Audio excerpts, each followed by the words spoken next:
जो न मिल सके वही बेवफा, ये बड़े अजीब सी बात है। जो चला गया मुझे छोड़कर वही आज तक मेरे साथ है।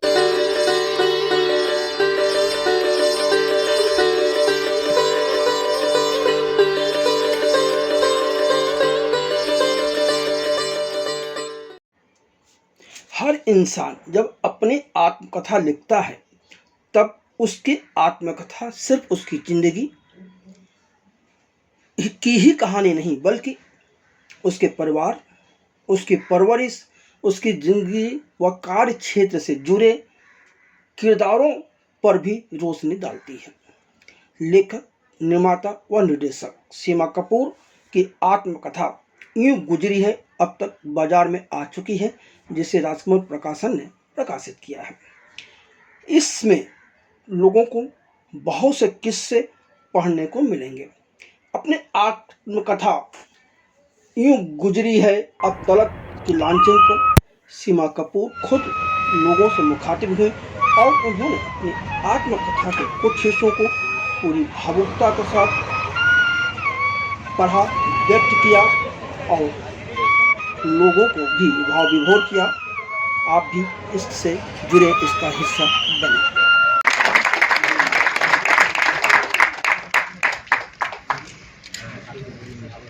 नमस्कार। बहुत नर्वस हो रही हूँ सचमुच। आप सबका शुक्रिया, आप यहाँ आए, मुझे सुना। अनुपम भाई ने इतनी ज़्यादा बड़ी बड़ी बातें बोल दी हैं मेरे बारे में कि मुझे आत्मकथा लिखने के बाद आत्म आलोचना के लिए बैठना पड़ेगा कि सचमुच मैं उन शब्दों के काबिल हूँ या नहीं। और यहाँ सब लोग बहुत ख़ास हैं। अनुपम भाई आए, परेश भाई आए, अनु भाई हैं, रघुवीर भाई हैं, जसपिंदर हैं, 1000 किलोमीटर से ईश्वर अंकल आए हैं, शकीला भाभी आई हैं, कॉमरेड आए हैं हमारे, नितिन भाई आए हैं। आप सबका बहुत बहुत शुक्रिया। दिव्या, सब लोगों का वो टाइम निकाल के आई हैं, उनका कोई और कार्यक्रम था। मेरी गला बहुत ख़राब है 2 दिन से, डॉक्टर वोरा आए, आप उनसे कंफर्म कर लीजिए। ज़्यादा नर्वस होने की वजह से नहीं कर रही हूँ। कल उन्होंने मुझे दवाई दी है, बिल्कुल नहीं। तो ये मैं संक्षेप में कहूँगी क्योंकि कार्यक्रम थोड़ा लेट शुरू हुआ है। मैं सिर्फ इतना कहना चाहती हूँ कि मैं कोई कुछ ऐसी ख़ास नहीं हूँ कि मैं अपनी आत्मकथा लिख सकूँ, लेकिन अरब में कहावत है कि ईश्वर जब इंसान को बनाता है तो उसके कान में कह देता है कि तुम खास हो।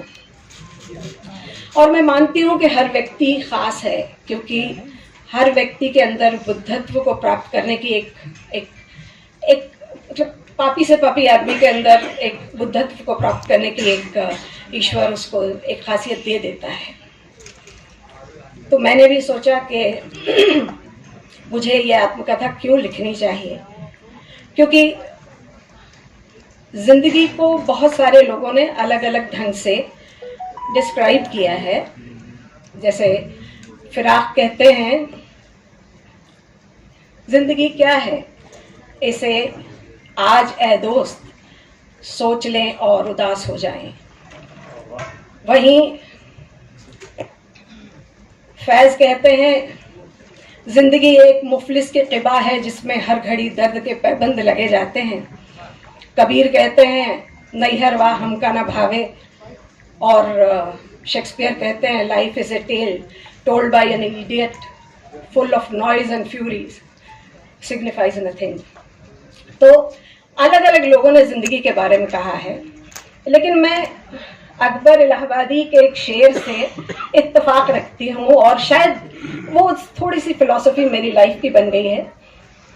अकबर इलाहाबादी ने कहा कि नहीं मिला जो बंदूक का लाइसेंस गम नहीं, नहीं मिला जो बंदूक का लाइसेंस गम नहीं, मैंने तो इस ख्याल को ही गोली मार दी।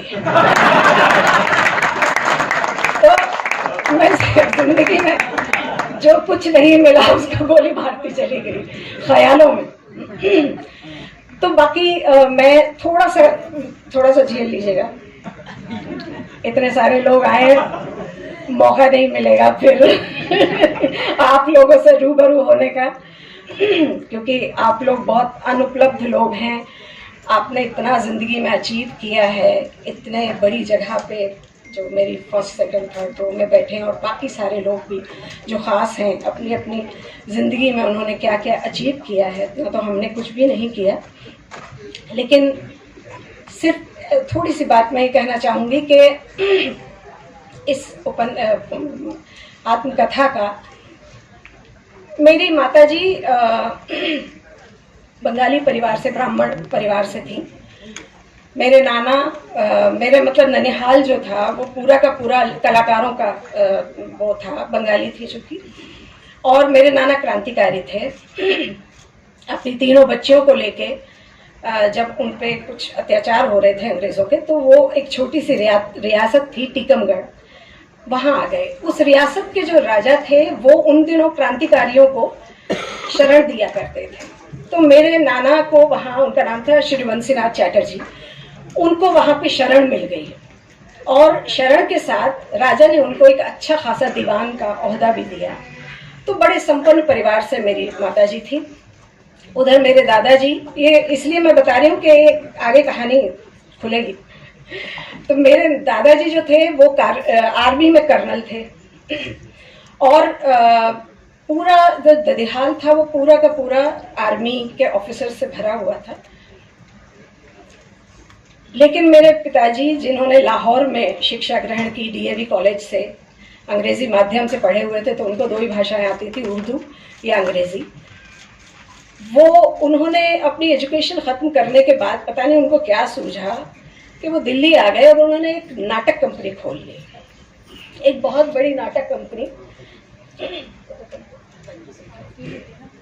नहीं, पानी से कुछ नहीं होगा, दवाई से होगा।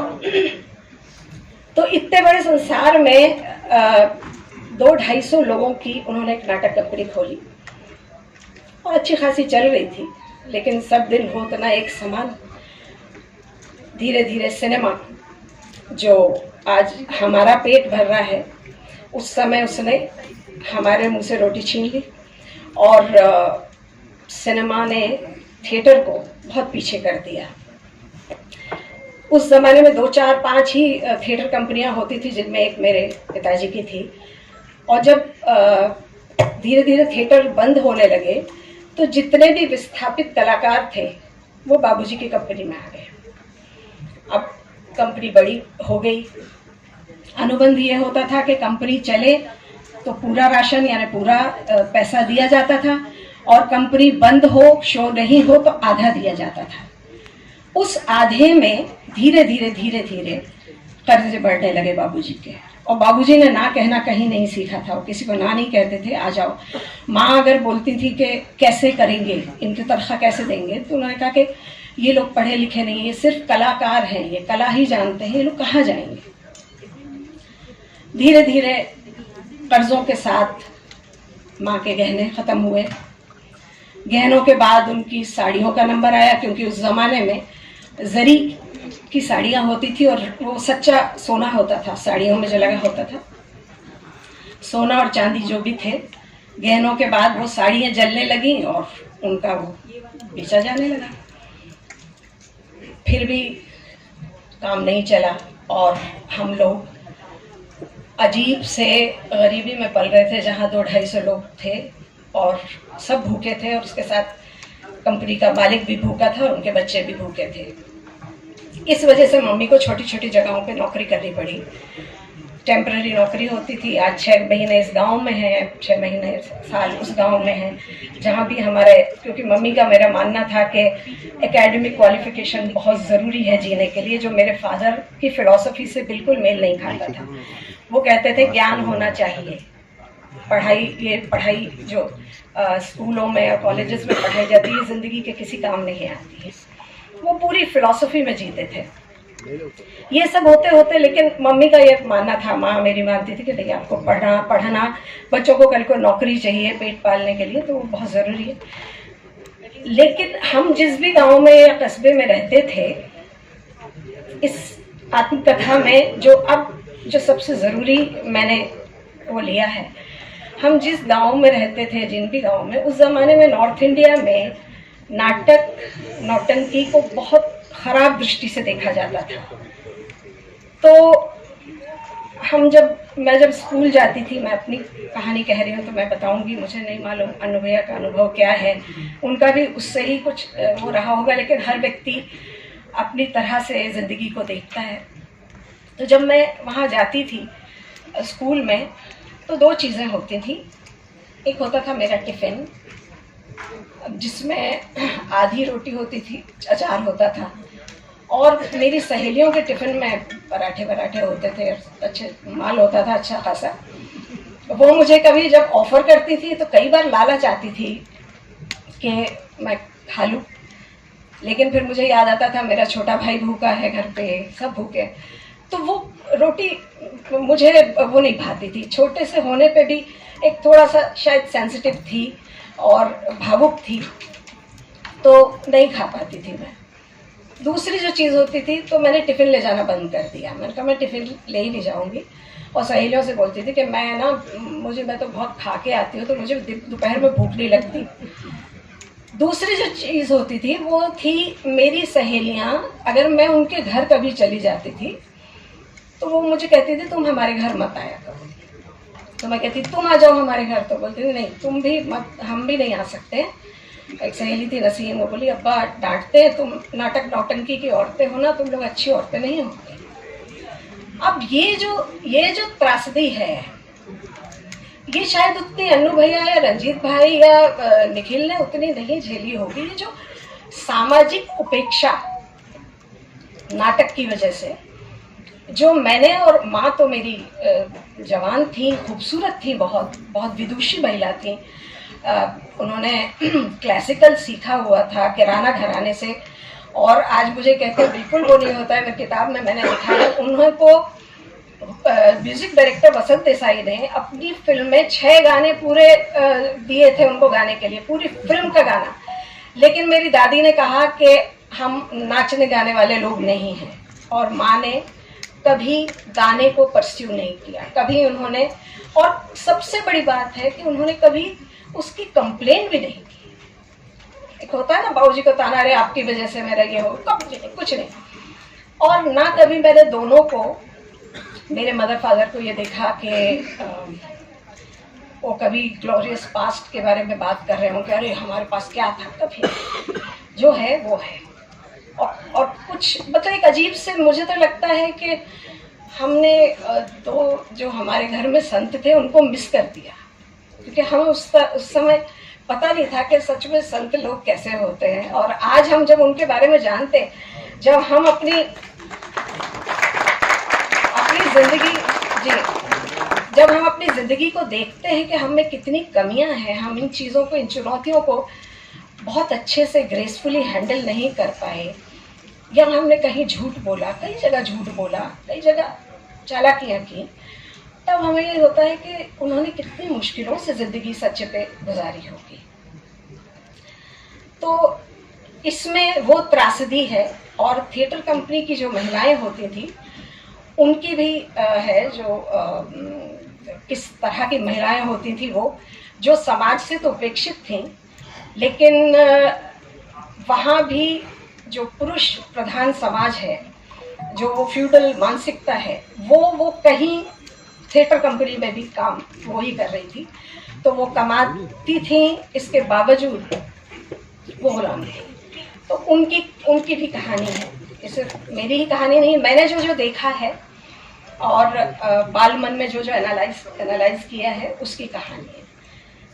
मेरी ज़िंदगी का एक बहुत महत्वपूर्ण सफ़ा है पुरी साहब, उनके लिए मैं शेर लिख के लाई, याद नहीं है तो भूलना चाहती हूँ।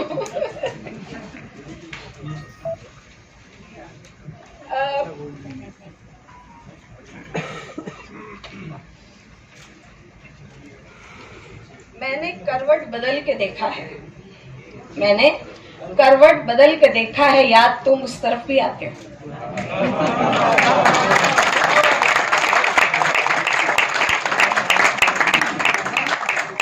तो पुरी साहब, सुमित्रा जी यहाँ बैठी हैं, 83 में, मैं तो 79 में उनसे मिली थी। तब हमारे हीरो राजेश खन्ना हुआ करते थे, हमारे सपनों के जो तो हमारा खाका जो था ना वो एक अलग था, वो उसमें कहीं फिट नहीं होते थे पुरी साहब, बिल्कुल फिट नहीं होते थे, क्योंकि दुबले पतले थे, चेचकेदार थे, गरीब थे, है ना, जो हम थे, है ना, तो वो उसमें कहीं फिट नहीं होते थे। लेकिन धीरे धीरे रिश्ते, आदर और सम्मान जो उन्होंने देते थे, मुझे दिखाई देता था, उसकी वजह से एक रिश्ता बना और फिर टूटा और टूट के फिर जुड़ा, तो वो वापस ज़िंदगी में आए। शायद वो पशेमान थे, शर्मिंदा थे, क्योंकि मैंने ज़्यादा गलतियां नहीं की थी, उन्होंने शायद ज़्यादा गलतियां की थी। तो ये बहुत खूबसूरत एक रिश्ता था जो कभी नहीं टूटा। और तो ये मेरी जो कथा है यही है। बाकी सिर्फ इतना है कि लास्ट में मैं ये कहूँगी,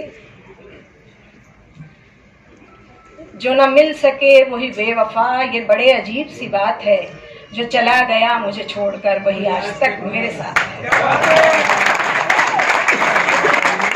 आखिर में चलते चलते मैं रगड़ते हैं कि आंखों में आंसू आ गए। मैं राजकमल प्रकाशन को बहुत बहुत धन्यवाद देना चाहती हूँ कि उन्होंने मैंने अशोक माहेश्वरी जी आ नहीं पाए, उनको बहुत तेज़ बुखार था, पिछले 10 दिन से हॉस्पिटलाइज थे। मैंने एक बार उनको अपने कुछ अंश भेजे थे किताब के, और उन्होंने तुरंत उसको कार्रवाई करनी शुरू कर दी कि छापना है, और मैं उनकी शुक्रगुजार हूँ। रमन जी यहाँ आए हैं, उनकी शुक्रगुजार हूँ कि उन्होंने मेरे जो लफ्ज़ पेपर पे थे उनको एक किताब की शक्ल दी, वरना मेरे पेपर तो मेरे बुक शेल्फ में कहीं पड़े रोते रहते। और दूसरा मैं सबसे एक गुजारिश करना चाहूँगी कि शाकिर परवीन का शेर कह के मैं अपनी बात खत्म करती हूँ। फुर्सत अगर मिले तो पढ़ना मुझे ज़रूर, फुर्सत अगर मिले तो पढ़ना मुझे ज़रूर, मैं नायाब उलझनों की मुकम्मल किताब। धन्यवाद।